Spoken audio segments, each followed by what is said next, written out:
Buenas noches, bienvenidos a Esta Casa No Es Hotel.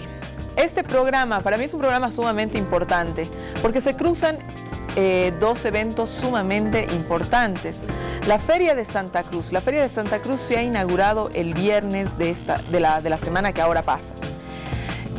Sin duda alguna, la Feria de Santa Cruz se constituye en uno de los encuentros más importantes para el mundo empresarial. Por otro lado, las elecciones las tenemos de aquí poco, de aquí 3 semanas, los bolivianos vamos a tener que estar votando. Y hay un grupo de la sociedad que es sumamente importante, un grupo de la sociedad que también genera la economía, que es de alguna manera acompaña el motor económico de este país. Esta noche quiero hablar con los empresarios privados, esta noche quiero saber qué nos tienen que decir los empresarios privados en una coyuntura electoral. Tengo el agrado de tener por primera vez en esta Casa No Es Hotel a Daniel Sánchez, presidente de la Confederación de Empresarios Privados. Daniel, bienvenido a esta Casa No Es Hotel. Gracias, Susana, un placer estar contigo y con la gente que sigue el programa. Daniel, yo tengo el habitual de pedir un titular de prensa. Si mañana te tocaría titular la prensa en relación a cómo está la relación de los empresarios privados y el gobierno, ¿cómo lo harías? Bueno, es difícil armar un titular, pero creo que el titular específico para estos días es precisamente lo que está ocurriendo en la Feria de Santa Cruz. Y yo creo que sería la fortaleza económica del país se muestra en una feria como la de Santa Cruz. Muchísimas gracias, Daniel. También bienvenido Fernando Quiroga, presidente de la Federación de Empresarios de Cochabamba. Expresidente, en todo caso, para ponerlo en claro. Muchas gracias por la invitación, de verdad. Si me tuviera que titular mañana, le agradezco venir desde Cochabamba, además, si me tuviera que titular la prensa el día de mañana con relación de cómo está el empresariado en Cochabamba, si me tuviera que titular los tiempos. Yo creo que es difícil en todo caso, digamos, para nosotros buscar un titular, pero yo creo que lo importante de Cochabamba es mencionar la expectativa que tiene hoy el empresariado respecto a las elecciones y el proceso de relacionamiento con el empresariado a futuro, digamos, a partir del 2015. Creo que por ahí va un sentimiento valedero hoy en día. Muchísimas gracias y bienvenido a esta Casa No Es Hotel. Con nosotros esta noche también Gabriel Dabdub, presidente de la Federación de Empresarios Privados de Santa Cruz. Don Gabriel, lo hemos sacado de la feria un minutito para ponerlo acá, para ponerlo a charlar con la gente, para que nos cuente un poco cómo está avanzando todo aquello. Y si me tuviera que titular mañana el deber, ¿cómo lo haría? Bueno, muy buenas noches. Quiero mandar desde el sector empresarial cruceño y también boliviano un saludo y una felicitación a Santa Cruz. Quiero saludar a usted, Susana, quiero saludar a Daniel Sánchez, a Fernando Quiroga. El titular de mañana en El Deber y en todos los periódicos debe ser: estamos trabajando, trabajando y trabajando. Muchísimas gracias, don Gabriel, y bienvenido a esta Casa No Es Hotel. Vamos a iniciar con usted, Daniel. Han pasado 8 años de gobierno, de un gobierno que en un inicio se sentía sumamente conflictivo o conflictuado, o por lo menos se percibía conflictuado con el sector empresarial. Daniel, yo en cortito te pediría que por favor nos hagas una evaluación de la relación de los 8 años del empresariado con el gobierno. A ver, yo creo que es evidente que ha habido, y la gente lo recuerda aún, un distanciamiento severo entre el sector empresarial y el gobierno.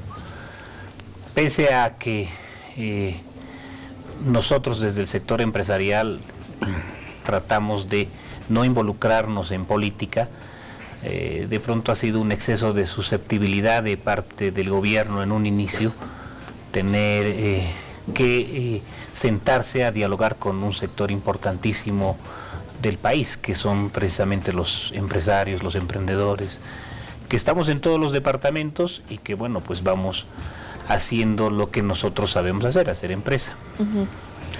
Gabriel, la relación de los empresarios privados de Santa Cruz fue particularmente tensa con el gobierno, básicamente a los inicios. Pero hemos visto a Evo Morales por segunda vez inaugurar la feria. ¿Qué es lo que ha cambiado? Es la tercera vez que está. La tercera vez que inaugura la feria. Bueno, le perdí el registro. Anoche, antes de anoche estuvo el vicepresidente también, inaugurando juntamente con el presidente. Creo que la construcción de una Agenda 2025 ya data de varios años.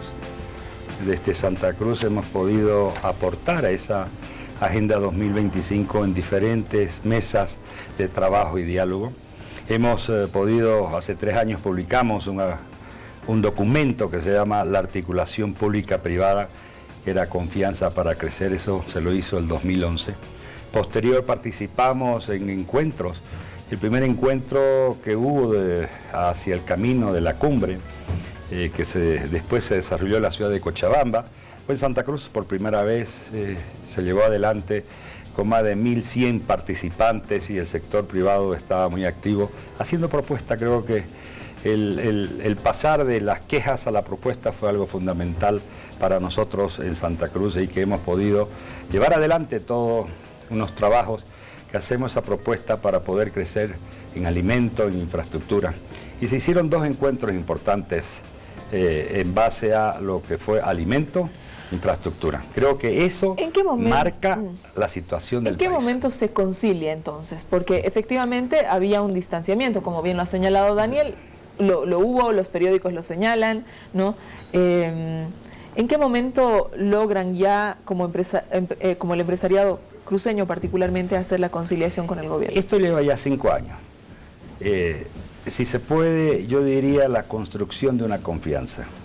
Son 5 años que se ha tenido que avanzar un paso, retroceder 1, avanzar 2, y esos 5 años es lo que hoy usted ha podido percibir, y más aún Santa Cruz con la cumbre G77 muestra un avance importante en toda esa construcción de confianza. Es una construcción de confianza en donde el sector privado se ha permitido plantearle al país una Agenda 2025 desde Santa Cruz. Cuando digo eso, hablamos de alimentos, no solamente la soya, estamos hablando de la quinoa, estamos hablando del pollo. Entonces esa es la construcción de país que queremos. La Agenda 2025, un gran aporte desde Santa Cruz, por supuesto, para todos. Don Fernando, ¿qué le falta al empresariado boliviano para ser más competitivo? ¿O cómo se autoevalúan ustedes, ¿no? A veces es muy feo hacerle la autoevaluación, pero creo que es necesaria. Es decir, antes el empresariado privado estaba como siempre, a ver, en temas de medidas, cuando había la subida de algún arancel, etcétera, ¿no? Pero hoy mismo se entienden como un empresariado más competitivo, o cómo el gobierno los podría ayudar para que ustedes sean un sector más competitivo. A ver, Susana, con alguna precisión muy rápida para aclarar este concepto que es importante. No hay duda que hay 2 responsabilidades en el desarrollo económico y en el comportamiento del empresariado en cualquier país, particularmente en el nuestro. En el marco, digamos, de la responsabilidad empresarial está lo que se refiere, digamos, a lo que es eficiencia en el desempeño, para ponerlo en términos reales, es la productividad, que de alguna forma es responsabilidad del empresariado para poder salir adelante y cohesionar los programas y particularmente el mejoramiento de tecnología, de gerenciamiento, de aplicación de una serie de normas que son responsabilidad del empresariado. En el marco de la competitividad que menciona básicamente la pregunta, esa es una responsabilidad del Estado boliviano. Y lo digo así, del Estado boliviano, porque no específicamente este gobierno, sino el Estado boliviano representado para apoyar y conducir los procesos. ¿A través de qué mecanismos, para aclararnos? Básicamente, por ejemplo, el Estado tiene que tener acciones que permitan facilitación de trámite. Lo digo lo más pequeño, porque este es un conflicto, digamos, en el que para inscribir una empresa se tarda 1 millón de años. Va a ponerlo en exceso, por cierto. Por ejemplo, un detalle sencillo en ese sentido. Lo otro es la competitividad. Creo que está empezando a hacer este gobierno.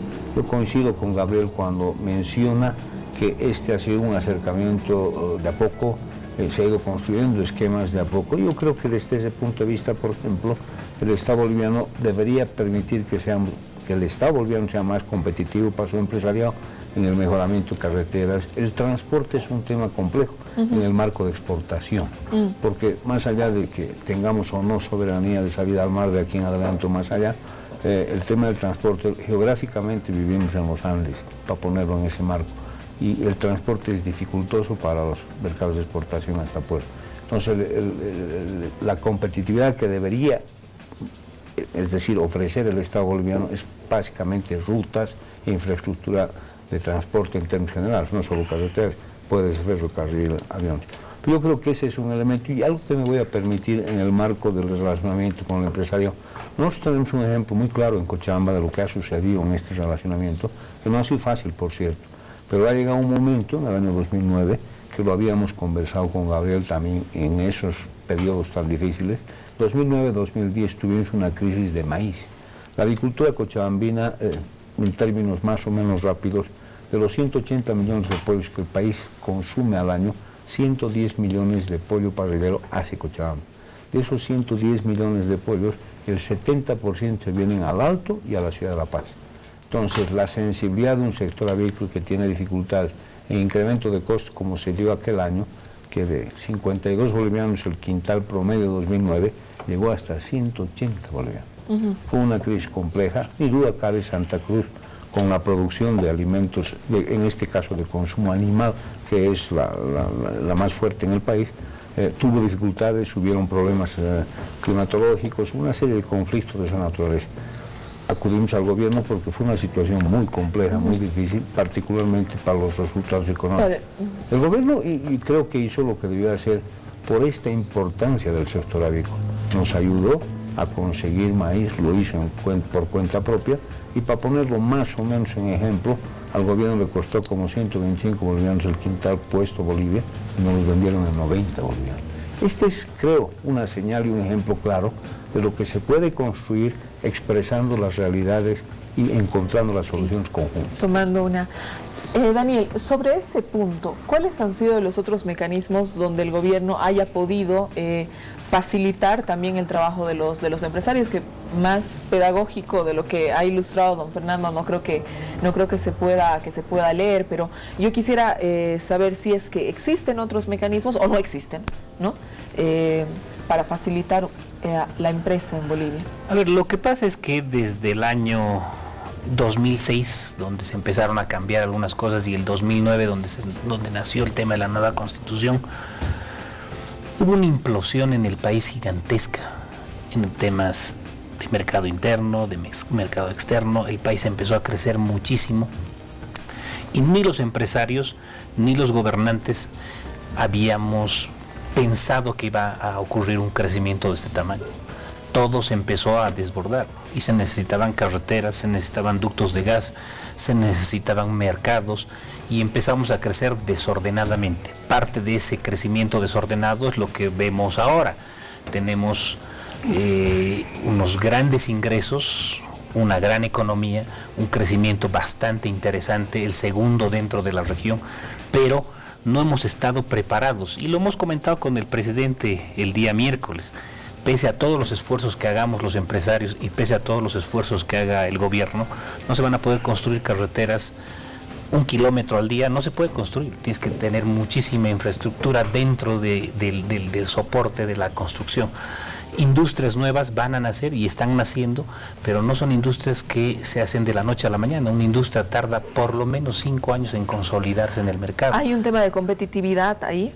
Competitividad no es un término que a mí me guste usar mucho, pero en la complementariedad de las cosas hay algo que está frenando aún más nuestro crecimiento, que es el tema logístico, el tema de prestación de servicios y el tema crecimiento que el gobierno está haciendo a través de la inversión pública, que no se puede desarrollar por el exceso de obras, por la falta de mano de obra, que está también destinada a hacer industrias y hacer cosas. O sea, ahorita hay mucho por hacer y hay muy pocas manos que podemos desarrollar. Entonces, estamos tratando de ordenar ese crecimiento para que a partir de la próxima gestión podamos priorizar algunos temas especiales que nos están faltando respecto a cómo crecer en tema empleo y cómo crecer en tema de infraestructura y servicios básicos. Qué interesante que el presidente de la Confederación de Empresarios Privados hoy día nos diga faltan manos, ¿no?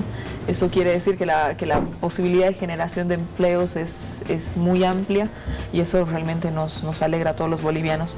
Don Gabriel, el 70% de la población más, el 80% de la población, según las últimas encuestas presentadas por Tal Cual, han aprobado la nacionalización como un hecho absolutamente positivo con el que los bolivianos están de acuerdo. Para el empresariado privado, decir la palabra nacionalización hoy es una mala palabra. Primero, sí, yo creo que, y quisiera tocar y profundizar la competitividad. Es fundamental y el trabajo que se ha llevado adelante en esa articulación pública-privada tiene que ir acompañado de la energía. Estamos planteando, y está dentro de la agenda del gobierno, de pasar de 1.200 megawatts a 3.000 para el mercado interno. Eso es competitividad. Es además buscar la alternativa de energía eléctrica, y eso lo está planteando Santa Cruz en lo que significa biomasa, utilizar el bagazo para generar energía eléctrica. También hay lo eólico, Pando, Cochabamba, están ya con plan piloto, que es fundamental. Infraestructura, carretera, se ha avanzado, pero debemos ir más rápido. Creo que eso es fundamental. Cuando hemos hablado de energía, hoy podemos decir de las empresas nacionalizadas. Yo creo que lo más profundo que hay que ver hoy en las empresas nacionalizadas es que hay que darles condiciones a las empresas privadas que están entrando en la exploración. Se requiere una exploración intensiva, para eso se busca también que se tengan los estímulos necesarios. Y decimos, en el mundo entero hay muchas empresas petroleras que dan trabajo o servicio, pero lo que debemos hacer hoy en Bolivia es mirarlas a las que ya están trabajando acá y que sean pues de prioridad, porque caso contrario pues no vamos a garantizar las reservas necesarias. Creo que en ese marco también decir de que el que mayor aporta hoy al Tesoro General, a su presupuesto, el yacimiento petrolífero fiscal boliviano, con 85.000 millones de bolivianos, creo que es fundamental. Entonces debemos dar un avance, debemos ir avanzando, y ¿por qué no? En esa articulación pública-privada se necesita un yacimiento, pero hoy también se requieren de empresas petroleras privadas que vengan a hacer la exploración y que están acá. Lo que sí hay que buscar son los mecanismos para que sigan invirtiendo. Creo que eso es lo fundamental. Gracias. Don Fernando, antes de irnos me ha quedado una cosa, ya que habló del tema particular de Cochabamba y las nuevas empresas nacionales que se estarían creando en Cochabamba. ¿Las empresas nacionalizadas son también, digamos, un mercado para el empresariado privado? Bueno, en términos reales, las empresas del Estado hoy se dedican, como ha mencionado Gabriel, particularmente a la explotación de recursos naturales, que además tienen dirección de mercados externos. Más allá, obviamente, el abastecimiento previo al mercado interno, pero en el tema del gas, por ejemplo, y en el tema de los minerales, que son hoy los dos rubros que está manejando el Estado como gestión empresarial, como gestión de dirección, están básicamente enfocados en este marco. Es cierto, o sea, para que haya para que haya mayor intensidad, digamos, en la producción de esto, se asegura el mercado interno que va creciendo permanentemente, se necesita hacer más exploración, no hay duda de aquello. Y eso hoy, además, está asignado a las empresas extranjeras. De repente, las normas y, digamos, los beneficios o las dificultades que tienen las empresas internacionales para hacer este trabajo todavía no han sido pulidas adecuadamente. Creo que hay un elemento que mencionar. El otro, yo me animaría en forma personal a expresar que en algún momento deberíamos entrar a mirar que la administración de estas empresas deberían ser de carácter más profesional. ¿A qué me refiero? Debería haber un marco corporativo, por ejemplo, y establecer directorios, en el caso, que tengan participación del sector privado, para ayudar a cohesionar todo lo que se pretende hacer. Políticamente no se logra resultados en el marco de gestión empresarial. Entonces yo creo que por ejemplo, es un elemento central que debería ser una motivación para el próximo gobierno, a partir del 2015, de orientar este esquema a la exploración en términos de la empresa internacional, y yo creo que a la administración en términos de empresas nacionales estatizadas que tengan ese marco. No es una novedad, Noruega lo hace, para poner un ejemplo claro en este momento. Alguna vez que hemos estado en esos análisis, Noruega es una empresa, la empresa estatal de petróleo de Noruega. Sí, donde además Noruega es un caso súper interesante, donde particularmente la renta petrolera es súper baja, es decir, la empresa privada solamente ahí percibe un 5%, ¿verdad? Es correcto, pero es más, digamos, la gestión empresarial es digamos, encomendada a profesionales para ello. Y los directorios, lo que conversábamos, tienen participación pública y privada, que es interesante porque las proyecciones se dan con visión empresarial. El ministro de Finanzas de Noruega es el tesorero, por ejemplo, del directorio de la empresa estatal de petróleo. Creo que estos elementos serían muy sanos para que vayan mejorando este proceso y sea una orientación de mayor intensidad. Bueno, qué interesante. Lamentablemente me tengo que ir a un corte. Quédese con nosotros en esta casa, no es hotel. Estamos hablando hoy día con la cúpula del empresariado privado.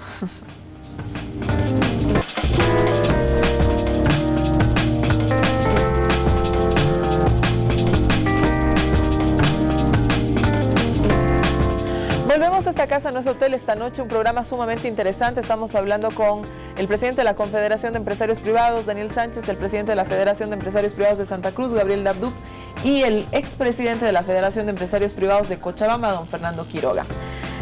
Daniel, quisiera volver con usted. Han existido varias leyes que han beneficiado pues de pronto al empresariado privado, pero este gobierno en particular generó una ley de incentivo a la empresa que, por lo que hemos visto, ha sido impulsada por el empresariado privado. ¿Por qué? ¿Qué beneficios les da esta ley?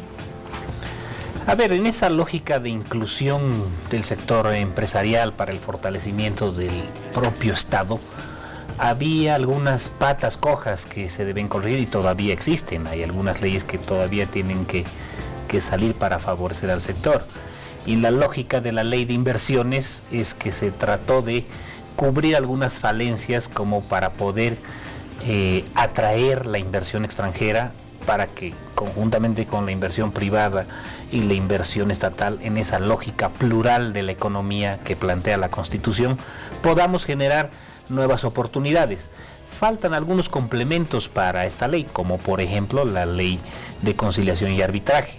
No sabemos todavía cómo va a cerrarse esa ley, pese a que el procurador ha estado visitando todas las regiones y todas las federaciones y la confederación para analizar el mejor modelo para tener un mecanismo de solución de controversias que pueda facilitar el acercamiento de la inversión extranjera a la nacional y la nacional a la estatal.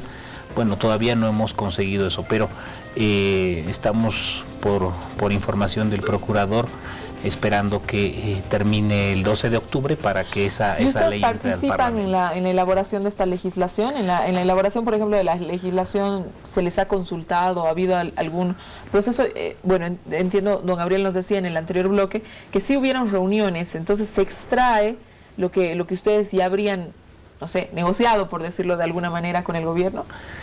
Negociar es una palabra medio complicada cuando uno estás negociando algo para ganar para tener algún mecanismo. Digamos. Acordado es un poco más, es más elegante. Creo que sí, se han recibido las observaciones de todas las regiones, sobre todo hay centros de conciliación y arbitraje muy reconocidos a nivel internacional que están asentados sobre todo en las cámaras de comercio del país y que tienen un gran bagaje de información y de muchísima experiencia en términos de conciliación y arbitraje, y tienen árbitros muy reconocidos. Se los ha escuchado a ellos y, lógicamente, respetando que es el Estado el que hace las leyes, nosotros simplemente tratamos de encontrar algunos mecanismos que puedan fortalecer y blindar esa ley para que sea buena para el Estado y que sea buena para los privados. Don Gabriel, a ver, el Estado también ha creado otro tipo de leyes, ¿no? La ley de bancos y la ley de la creación del Banco Productivo, ¿verdad? Es Banco de Desarrollo Productivo se llama, ¿no es cierto? Entonces, a ese tema yo quería saber cómo usted evalúa si hubo o no un crecimiento del microempresariado, ¿no? Que también es pues al que más rápido accede la gente, lógicamente. Empresarios, grandes empresarios son poquísimos, microempresarios en cambio son muchísimos. A ver, creo que es importante también no pasar, y no quisiera dejar pasar, el trabajo que se ha desarrollado lo que fue la ley de inversiones. Por lo menos a Santa Cruz, y creo que es importante reconocerse, nos permitió tener acercamientos con la ministra Viviana Caro. Hemos tenido un acercamiento en el marco con con el presidente de la Cámara de Senadores, el señor Elío, con la señora Betty Tejada, diputada, y ahí se pudo recoger importantes aspectos del sector privado cruceño para generar los incentivos que se quieren. Es importante una ley, pero una ley que también fortalezca al sector privado, que es lo que se quiere que existan las inversiones. En la conciliación de arbitraje tenemos una de las más importantes centros de conciliación en la CAINCO, que está en Santa Cruz, y que ellos han podido aportar también en la construcción de esa ley que nace a partir de la ley de inversiones y que se ha llevado adelante reuniones con la Procuraduría, con también Ministerio de Justicia. Creo que son avances, están pendientes, pero al final es importante. La ley de bancos es fundamental, lo que ha sucedido. Hay una ley de bancos y lo voy a traducir en ejemplo. Ahí nace un banco que se llama Banco Fácil, un fondo financiero que venía desarrollándose en Santa Cruz, pero que tiene una presencia en el Alto, que tiene una presencia en Cochabamba, en Chuquisaca, en todas partes del país, y que ha tenido un crecimiento de 500%. Y esa ley le permitió ser banco hoy día y está compitiendo y está creciendo. Creo que eso es fundamental.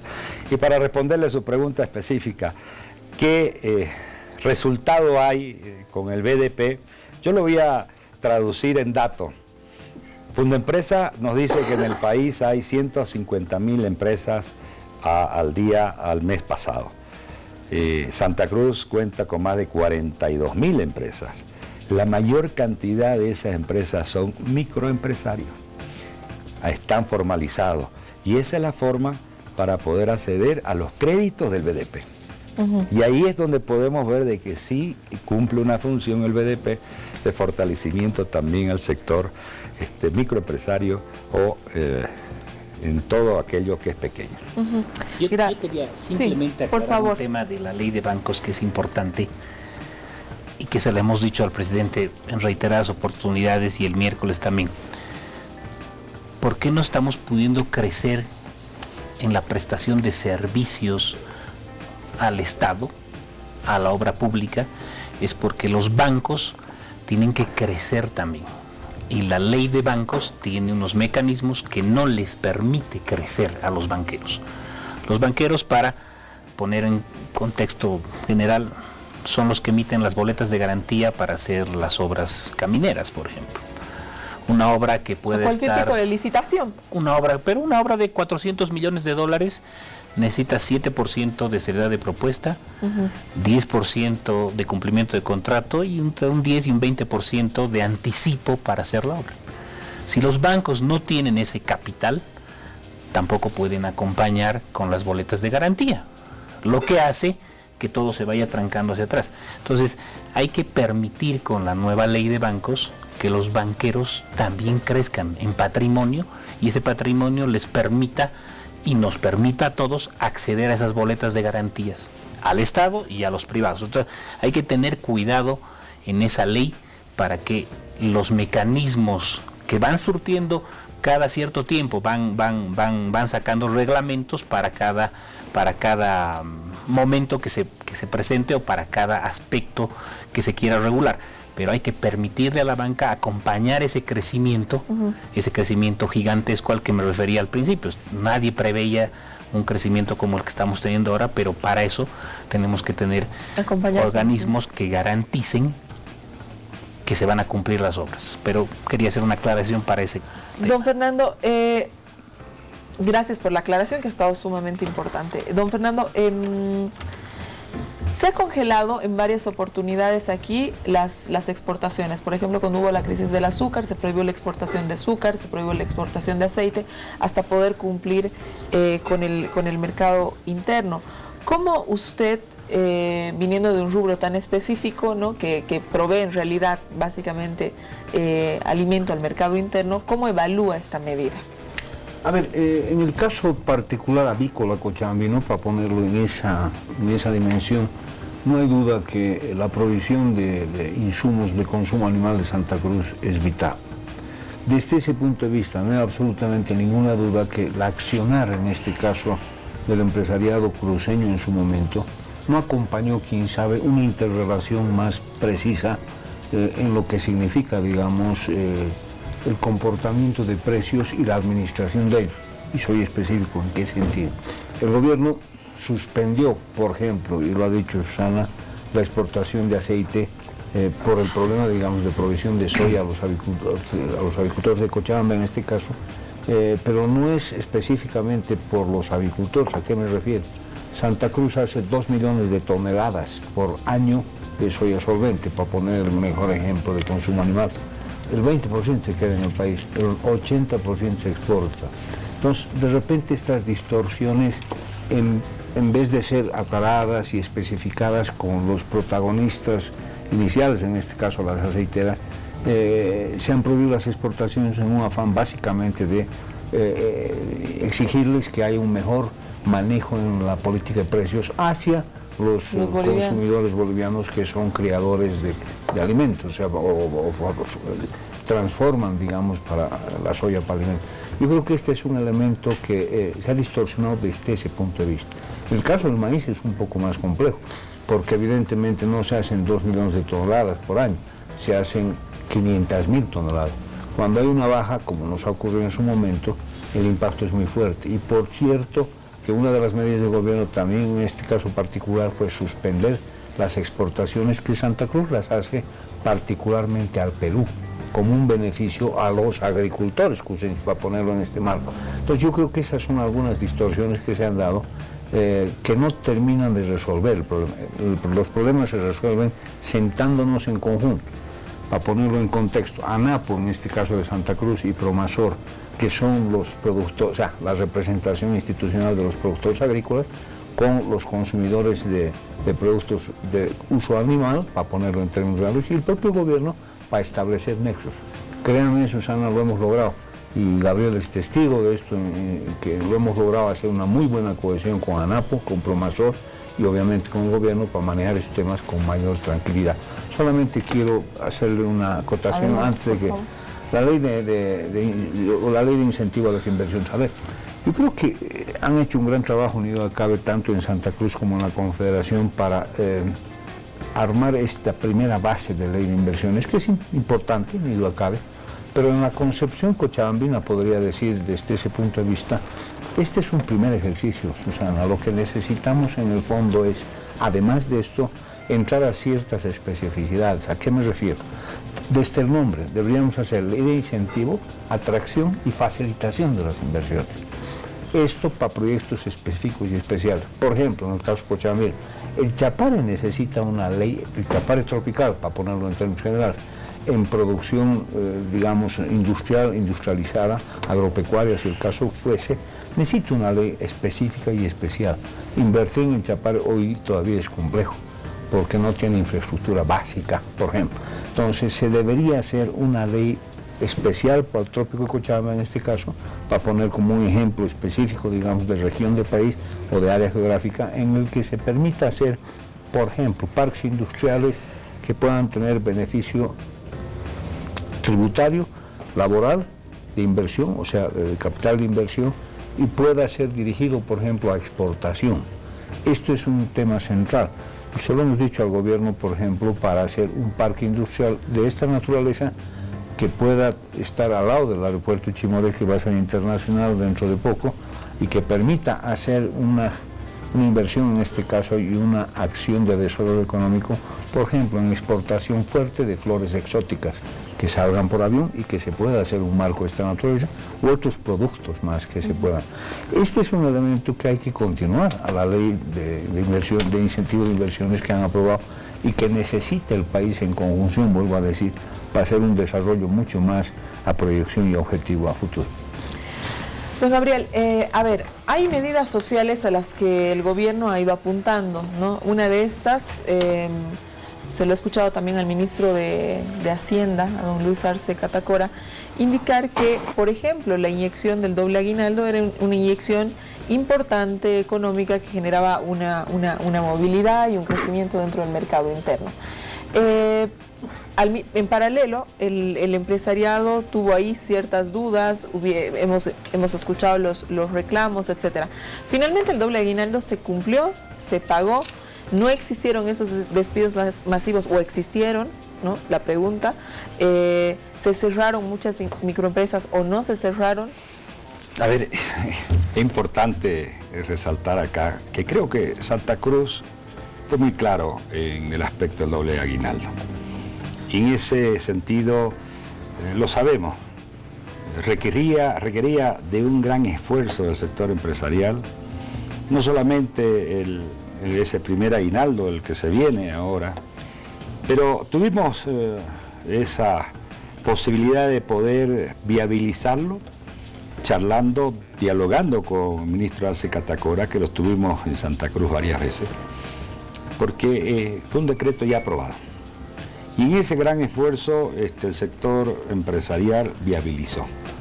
No hubo cierres de empresas, el sector privado y el pequeño buscó los mecanismos, porque en esa flexibilización que se pidió se le dio un tiempo de plazo para hacer ese pago, que creo que fue fundamental. De ahí se lo hizo desde Santa Cruz porque ahí se requería, a pesar que todo el país sí tenía un problema del doble aguinaldo, requiere de un gran esfuerzo, genera un trabajo diferente en buscar, pero tenemos pues que generar las condiciones también para darle a nuestros trabajadores condiciones. Creo que ese es un ejemplo que lo hemos mostrado. Vamos a seguir haciendo gran esfuerzo, pero tiene que ir acompañado por otras cosas, tiene que ir acompañado por el crecimiento de la economía, de cumplir un buen índice que quisiéramos que estar creciendo de acá al 2025 en un 7% todos los años. Tiene que ir acompañado de lo que veníamos de la competitividad, puede bajar costos, tiene que venir acompañado de mayor eficiencia en el sector público, pero también en el privado. Ese es el esfuerzo que hacemos. Y ahí demuestra algo de que la teníamos clara, y desde el principio, y ahí fue donde negociamos, estuvimos con los ministros que correspondían, y planteamos la flexibilización en el tiempo, y lo demás, y lo más importante inclusive, para evitar los cierres de la empresa, y que creo que cumplió en ese momento un objetivo, evitar un daño económico mayor de lo que podía hacer. Sobre el doble aguinaldo, Daniel, ¿cómo fue en el resto del país? ¿Cómo haces la evaluación?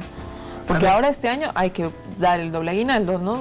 Nosotros como confederación y en una asamblea donde estuvieron todos los sectores rechazamos el doble aguinaldo y está reflejado en la prensa.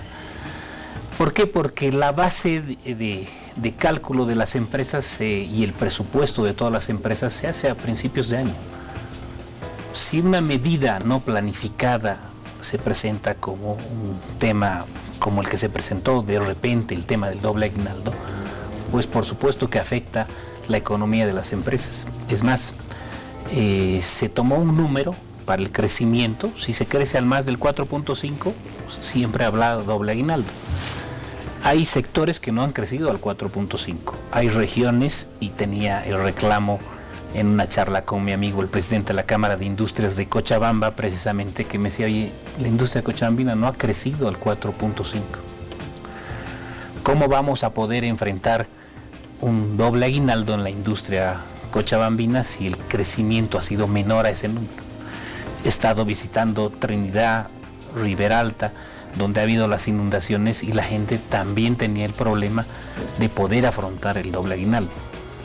Obviamente era una norma que ya se había tomado y que por obligatoriedad deberíamos asumir.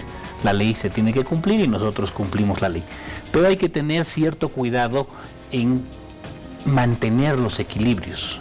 Hay regiones y sectores que han crecido mucho más del 4,5 y que de pronto pueden tener la posibilidad de hacer los incrementos.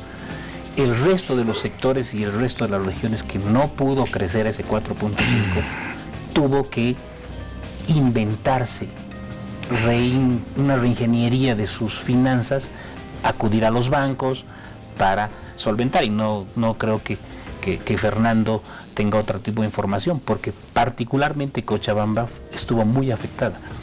Es un tema social que definitivamente ayuda a que se mueva el mercado interno, por supuesto que sí. Ojalá crezcamos siempre por tasas mayores al 5%, eso es algo que tenemos que trabajar todos, pero lo que hay que hacer es también realizar los análisis respectivos para no descalzar el tema empresarial, el tema económico de las empresas que en su momento, si están planificando, ahora ya se planifica el segundo aguinaldo. Esperemos que el crecimiento sea mayor al 4.5 en las regiones, en los sectores, por supuesto que sí, pero yo creo que una medida planificada siempre es mejor que una medida impuesta. A ver, perdón, Susana, un poco a comentar este temita del doble aguinaldo. Creo que es central en algunas especificidades. Primero, el aguinaldo en términos de costo para cualquier empresa es del 8.33%, porque es un sueldo mensual, para ponerlo, digamos, de los 12 que se pagan en el año. Entonces, ¿qué es lo que ha sucedido? Y yo coincido aquí con mis colegas en términos muy claros. O sea, para el 2014, yo en mi presupuesto avícola, ¿qué es lo que voy a hacer en mi empresa? Voy a cargar 8.33% del aguinaldo para el año del 2013, que se va a pagar el 2014. Voy a cargar un 8.33 adicional por el segundo aguinaldo del 2014. Estoy hablando de 17% más en costo. Cuando yo introduzco eso a mi sistema, a mi presupuesto, mi idea cabe que hay dos opciones. O mi utilidad se pone en punto de equilibrio, o se vuelve roja, se vuelve pérdida, tan claro como eso. Entonces, ¿qué debo hacer yo? Debo o incrementar el precio para compensar ese costo adicional. No estoy diciendo grandes incrementos de precio, pero una realidad es así. O lo segundo, reducir mi costo fijo, reducir personal. Estos son los efectos que se dan y causan ciertas angustias para el desempeño, digamos, empresarial. Yo creo que este es un elemento central. Lo otro, y muy rápido, hay que tener mucho cuidado en esto porque el manejo salarial, digamos, sin orden de incrementos salariales y sin perspectiva pueden crear dificultades a la microeconomía y particularmente a la inflación. Estos son temas que hay que manejarlos con mucho cuidado. Solamente recuerdo para la reflexión al Estado, en este caso al gobierno, al ministro Arce Catacora, si el caso fuese. Este fue el inicio del descalabro económico en la UDP. Estos incrementos salariales que fueron constantes, sin lógica, digamos, de respaldo. Pero no se pueden sostener acaso, don Fernando, porque, a ver, bien lo señalaba don Gabriel y don Daniel, que finalmente se pagaron, finalmente las empresas han hecho el esfuerzo, se hizo, hubo una flexibilización, pero no se cerraron. Es decir, me parece un poco complejo lo que usted dice, y lo deberíamos analizar, porque creo que se pagó, hubo la posibilidad de pagar, de cumplir. Entonces, ¿dónde está la preocupación del descalabro de la economía, si es que se pudo cumplir? No, a lo que me voy es a lo siguiente, o sea, el doble aguinaldo se cumplió, hubiésemos podido o no. Ese es otro tema. Había una norma y había que cumplir. A lo que me voy es... Mi pregunta es, ¿se puede? ¿Qué? Si se planifica, seguro que sí. Claro. No es lo mismo que tú, y perdón por el diálogo, tú tienes un presupuesto todos los días para hacer el mercado, pagar la luz, pagar el agua, claro, las pensiones del colegio. Y por ahí te sale un gasto adicional que tienes de pronto que ha venido lo que te ha pasado a ti, te han Ajá. chocado el carro, has tenido el accidente, que era algo que no estaba previsto, ni tú lo tenías, y de pronto tienes que pagar tu carro y el carro del otro señor, y alguna cosa que te vaya, o de la otra señora, de quien te haya provocado el accidente. Entonces eso es un gasto que no está previsto. Por supuesto que dentro de del crecimiento de las empresas se va planificando, y eso es algo que, por ejemplo, no se ha aplicado a las empresas del Estado. Las empresas del Estado no han recibido ese doble aguinaldo, no todas las empresas del Estado, ha habido algunas específicas que han tenido un decreto especial. Entonces, cuando la ley es pareja, también nadie se queja, y eso hay que también tomar en cuenta. O sea, no me obligues a mí a planificar algo de hoy para mañana si tú no lo estás haciendo. Más bien ayúdame, planificaremos juntos, nos sentaremos juntos a ver cómo yo voy a poder pagar el segundo aguinaldo, y tomando en cuenta que todos los sectores y los equilibrios departamentales, o sea, hay departamentos como Santa Cruz que puede estar a la vanguardia del crecimiento de la economía, y puede haber un Potosí que está a la retaguardia del crecimiento de la economía. Entonces, un poco hay que encontrar esos equilibrios para que no haya desfases que impidan que haya mayor empleo, que haya nuevas empresas, que la productividad aumente. Y no estamos hablando de los ingresos de los empresarios. No por ganar yo más no voy a querer pagar el doble aguinaldo, sino simplemente como un esquema de crecer planificados, de crecer de la manera mejor direccionada. Todos queremos crecer, todos queremos que nuestros vecinos crezcan, todos queremos que nuestros empleados crezcan, todos queremos que el país crezca. Si no, no estaríamos discutiendo. Todos queremos recibir doble aguinaldo también, ¿no? Por supuesto, pero sí que hay que reconocer de que se tuvo que hacer un gran esfuerzo. Eso no lo estamos negando, no porque sea Santa Cruz que tenga menos esfuerzo, no es un tema de eso de acá. Pero también hay una realidad, ¿no?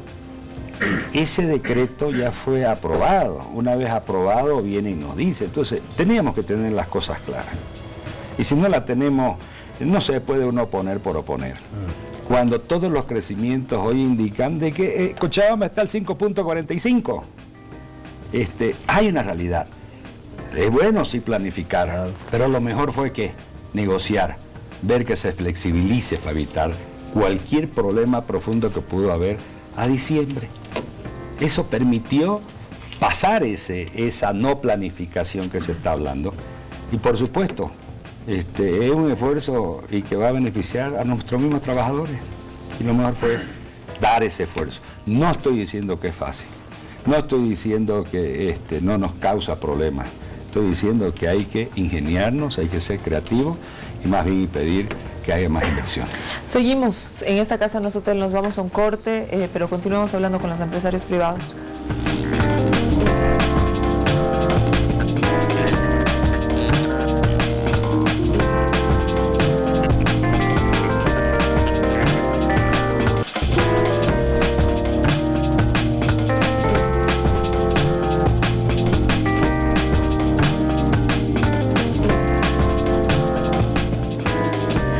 Continuamos con esta casa, no es hotel. Estamos hablando en una charla muy interesante con los empresarios privados de Bolivia. Con nosotros está Daniel Sánchez, está Gabriel Dabdub y está don Fernando Quiroga. Don Gabriel, a ver, el país tiene las exportaciones tradicionales de las que hemos hablado, son el tema de hidrocarburos y minerales. Básicamente se concentra en una exportación tradicional, esa, y las no tradicionales, que ahora están cobrando una importancia infinita, que son pues en las que se mueve particularmente el empresariado cruceño, la soya. También es importante la exportación de textil, etcétera, ¿no? Entonces hemos amplificado nuestro rubro de exportaciones, pero una persona normal, común y corriente, que por ahí no puede acceder porque pues el patrimonio no le da así de sencillo a diferentes créditos, etcétera.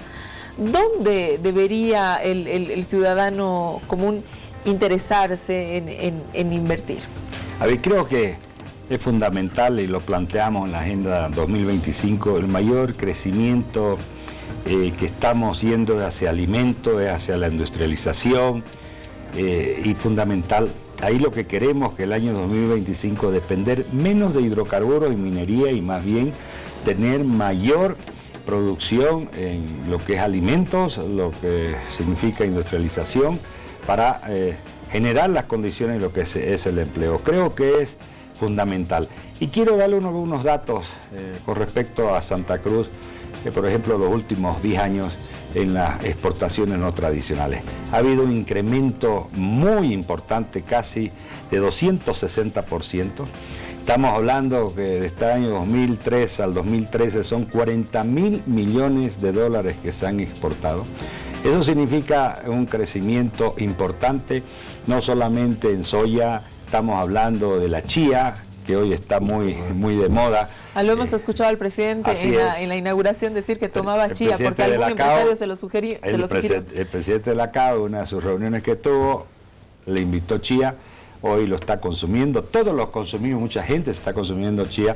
Bueno, yo tomo chía todas las mañanas.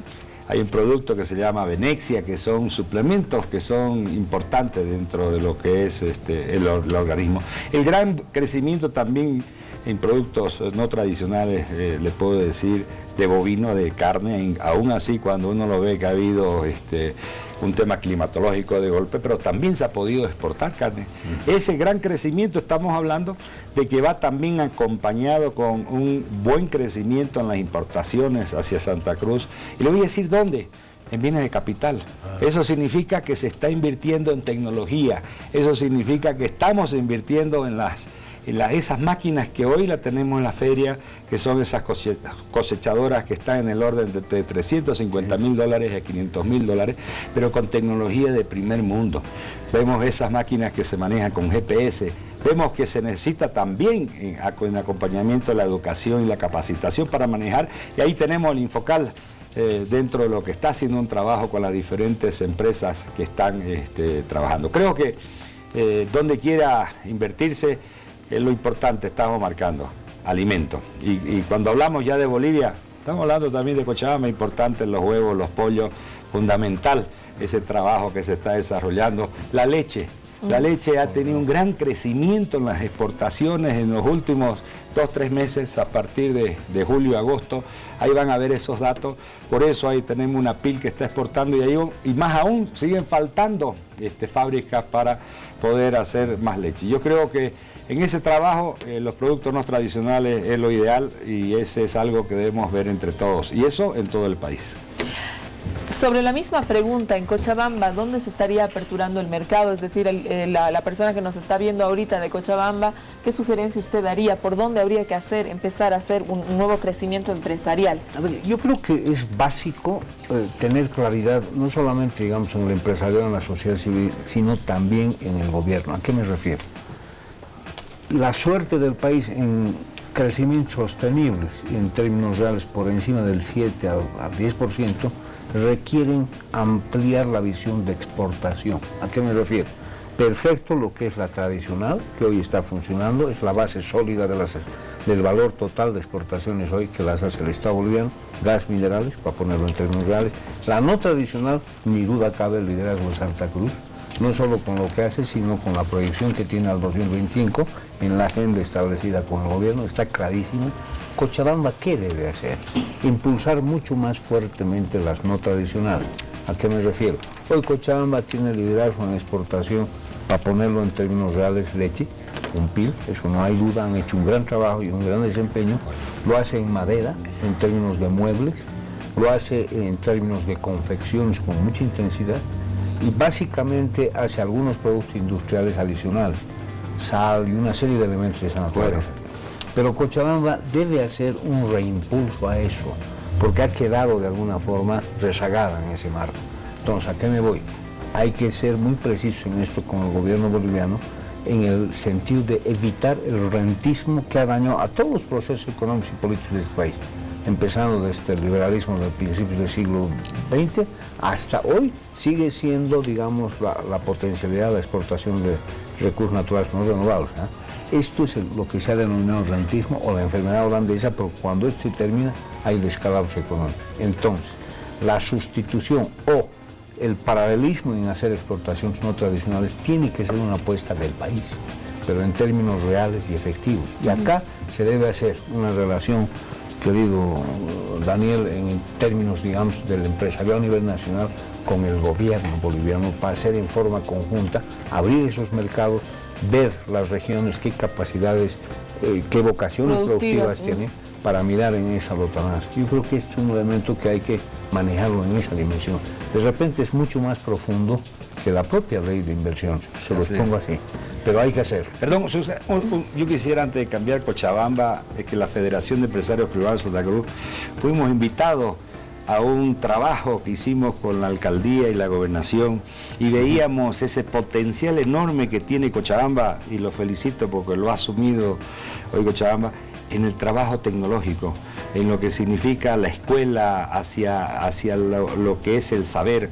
Creo que es fundamental esos dos aspectos, porque cuando hablamos de economía tenemos que hablar, la especialización es fundamental también por departamento, ¿no?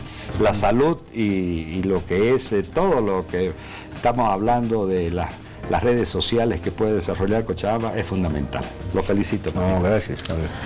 Daniel, sobre el mismo tema, tú vives en La Paz se ha dicho que es la ciudad más bien que por excelencia se ha rezagado en el tema del empresariado. ¿Esto es así? ¿Es verdad? Bueno, lamentablemente por el cargo que ocupo no puedo hablar solamente de La Paz, tengo que hablar también de los otros departamentos, y parte de mi trabajo es generar esos equilibrios en los departamentos. A ver, voy a empezar por el mío, que es La Paz. La Paz es una ciudad que ha cambiado su matriz industrial de la ciudad del Alto a una matriz más tecnológica, se ha vuelto una ciudad de servicios para todo el país y un gran consumidor dentro del mercado interno. Como lo decía Fernando, 70% de la producción avícola de Cochabamba se viene a La Paz. Si los salteños y los paseños dejáramos de comer pollo y comiéramos, no sé, choclos, de pronto tendríamos un desequilibrio gigantesco. Pero yo creo que en el contexto general y lo que hablábamos con el presidente, para que no se disparen nuevamente las regiones, Santa Cruz está en lo suyo y una carrera impresionante y totalmente plausible de crecimiento en el tema agrícola. Hay que mirar, y lo comentábamos, hay que mirar los valles cochabambinos, los valles potosinos, los valles chuquisaqueños, porque hay que generar esos equilibrios para que no vuelva a ocurrir lo que se comentaba hace 7, 8 años atrás, la Bolivia productiva y los otros que no tenían nada de producción. Ahora, aprovechando la bonanza, tenemos que aprovechar el vasto altiplano paceño para hacer grandes plantaciones de quinoa.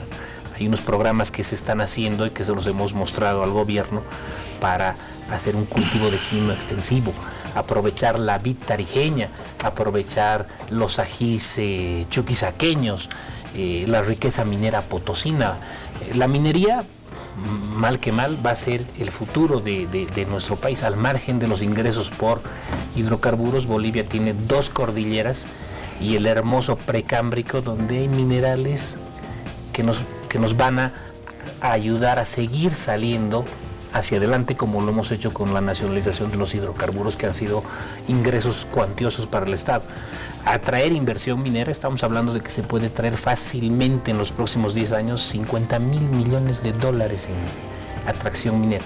La minería, pese a que es agresiva con el medio ambiente, tiene un movimiento adicional en las regiones que te permite hacer fábricas alrededor de las mineras para la provisión de insumos, para la generación de nuevas fuentes de empleo. Está desde el que infla las llantas de los camiones para la minera, desde el que fabrica los overoles para los obreros de la minera, los cascos, el proveedor de las botas. Hace un mes atrás estuvimos con el vicepresidente visitando Minera San Cristóbal.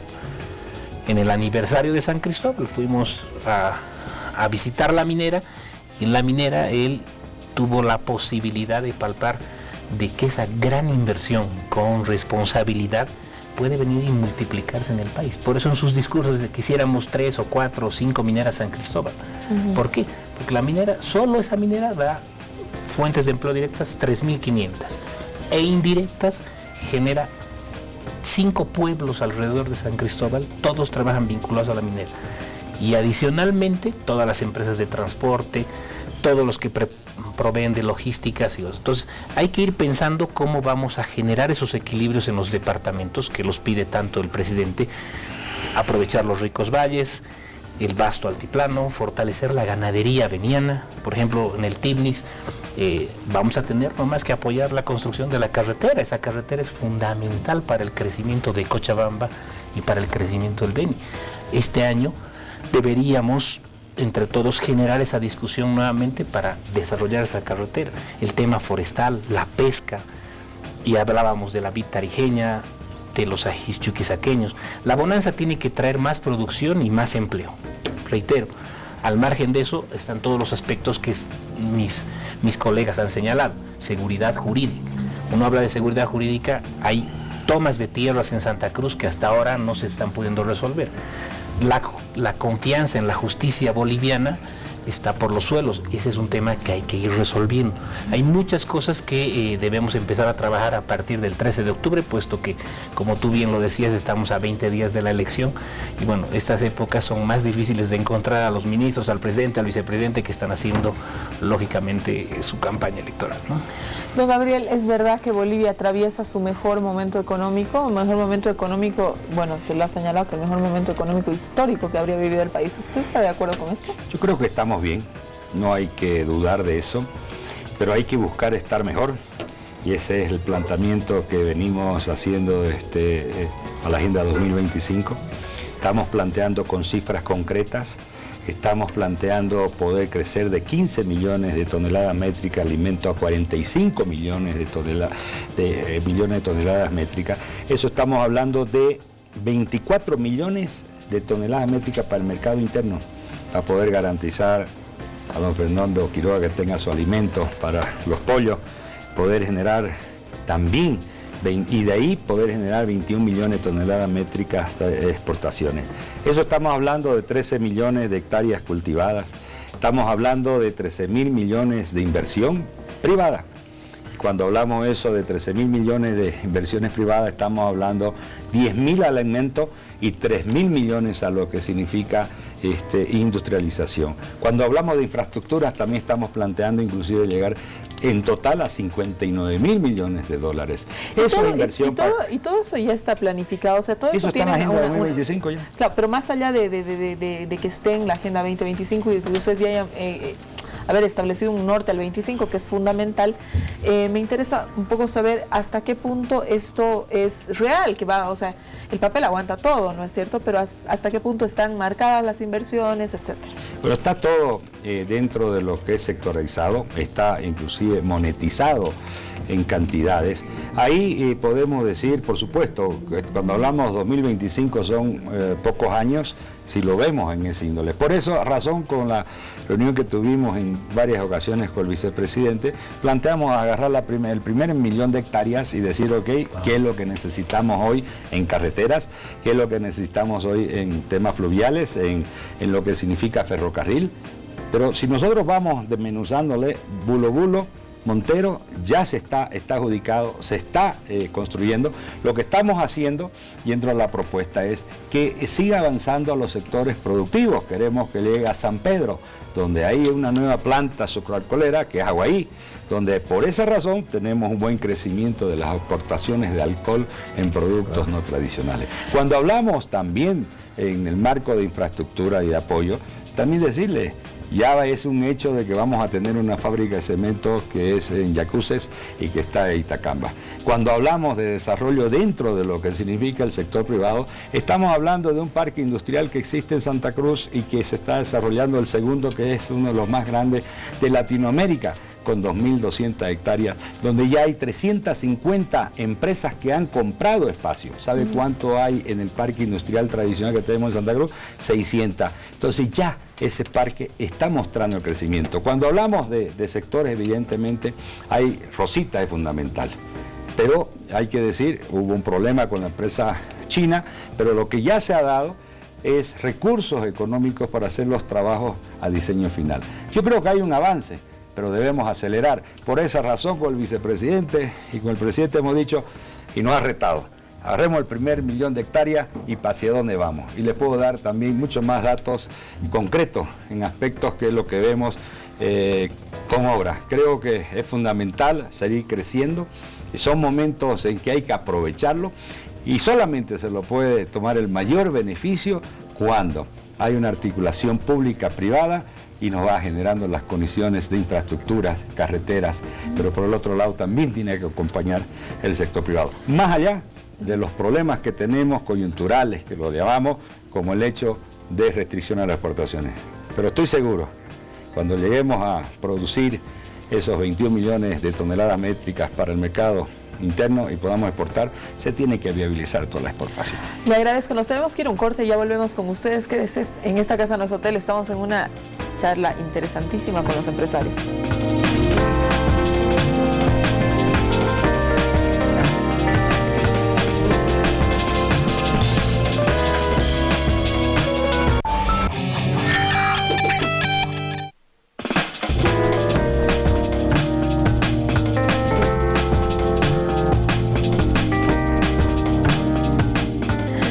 Volvemos a esta casa, no es hotel, nuestro último bloque, el cortito. Estamos hablando esta noche con los empresarios privados y le voy a pedir a don Gabriel Dabdut. Don Gabriel, hemos venido hablando en el corte que a veces el empresariado tiene mala fama y a veces una fama injusta también, ¿no? Porque, bueno, realmente se está haciendo un esfuerzo por generar mayores fuentes de trabajo, un esfuerzo particular, un esfuerzo por el país, y eso es algo que siempre pues uno saluda.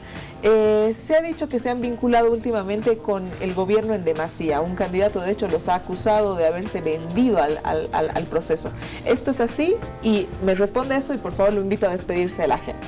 Primero, creo que estamos haciendo el trabajo que le corresponde al sector empresarial. Y lo decía al principio, 3 cosas: trabajo, trabajo y trabajo. Somos parte de la población. Somos parte importante del sector empresarial y nos queremos sentir así. Y lo importante es que nosotros vamos a seguir invirtiendo. Queremos tener las condiciones para invertir y, más importante, generar empleo sostenible y a largo plazo. Eso es parte de la sociedad.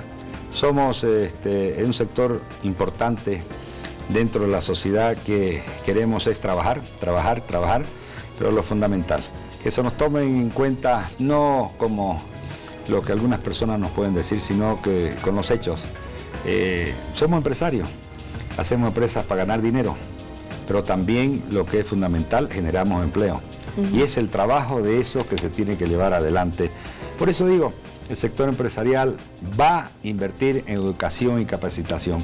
Tenemos un instrumento importante desde la Federación de Empresarios Privados de Santa Cruz que se llama Infocal Santa Cruz. Vamos a seguir apoyando para generar toda esa capacitación y tengan mejores salarios. Muchas gracias, don Fernando. Ya para irnos despidiendo, lo invito a despedirse de la gente. ¿Qué le dice el empresariado cochabambino al país? Por favor, un mensaje para la gente. Gracias. A ver, yo creo que es importante establecer con mucha claridad: Cochabamba está en un proceso de reestructuración institucional. Nos hemos debilitado muy fuertemente como representación en términos generales todas las organizaciones cochabambinas, pero nos queda absolutamente claro que sobre esa debilidad más el rezago constante que ha tenido Cochabamba en la participación del PIB nacional, por ejemplo, el desarrollo económico, hay un retroceso fuerte. Estamos claros en ello y de repente, bajo esa lógica, decirle a la sociedad civil en general, particularmente a Cochabamba y por supuesto al resto del país, que el empresariado va a generar una acción mucho más intensa a partir de enero 2015 para cohesionar ciertas cosas, establecer un plan de desarrollo muy sólido, digamos, en términos económicos, productivos, con el Estado, y que esto nos permita hacer el nuevo horizonte de Cochabamba para poder recuperar todo lo perdido. Yo creo que desde ese punto de vista la población debe tener confianza en que los empresarios somos actores de este proceso de cambio, nos guste o no, ese es otro elemento, pero que debemos contribuir al país con este gobierno o lo que venga. Yo creo que desde ese punto de vista la confianza de que vamos a seguir en ese trabajo y que nos apoyen y que hagamos en forma conjunta una Bolivia, una Cochabamba más grande que va a traducir, por cierto, una Bolivia bastante más grande. Muchísimas gracias, encantada de haberlo tenido esta noche. Don Daniel, para irnos despidiendo, un mensaje que el presidente de la Confederación le puede dejar a la ciudadanía.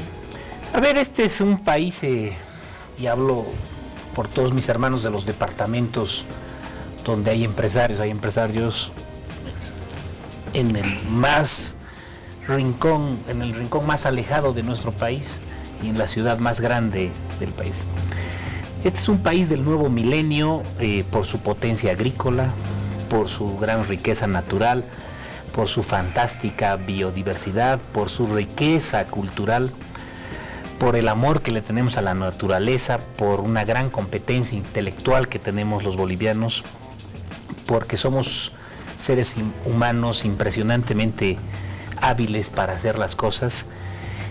Creo que para cerrar y complementar lo que hemos hablado esta noche, hay que pensar en todo ese potencial que tenemos.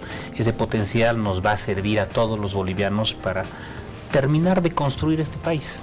Este es un país que tiene muy buenas perspectivas y en el cual todos debemos trabajar desde lo micro hasta lo macro, desde el chiquito hasta el gigante empresario, y eso nos va a ayudar a generar fuentes de trabajo, mejor calidad de vida, mejor empleo y un futuro próspero para nuestro país. Muchísimas gracias, don Daniel, por haber estado esta noche con nosotros. La verdad que ha sido un placer tener a todos ustedes en la mesa. Le agradezco haber venido de Santa Cruz, lo he sacado de la feria. Yo sé que invito a la feria. Ya volando tiene que irse. Gracias, don Fernando, que usted ha venido desde Cochabamba. Y don Daniel, muchísimas gracias. Esta mesa está comprometida, en el bloque, en el corte lo hemos dicho, tenemos un compromiso de volver, tengo un compromiso con usted, de ver cómo proyecta el empresariado privado el país permanentemente. Nosotros vamos a tenerlos prontamente otra vez en esta Casa No es Hotel. También quiero decirles a todos, ha salido la última edición del Desacuerdo, es una de las entregas que a mí particularmente más me gusta, son campañas electorales en un programa tan político como esta Casa No es Hotel. ¿Cómo no vamos a estar encantados de leer ciertas confesiones? Hay un artículo fantástico de Walter Chávez donde hace confesiones de la campaña del MAS del 2002, lo que nadie supo. También tenemos a Stefanoni haciendo una evaluación argentina, Shavelson Brasil, el origen de los memes y la importancia de los memes en la campaña. Tenemos un interesantísimo texto desde México, las novelas y su influencia en la política. Tenemos una entrega maravillosa que nos ha hecho Amaru Villanueva en cuanto a Banzer del 97, eso es algo súper interesante. Realmente los invito a leer la última entrega del Desacuerdo, que para mí, una de las mejores. Muy buenas noches, gracias por habernos acompañado en esta Casa No es Hotel. Muy buenas noches, señores, por habernos acompañado. Buenas noches. Gracias.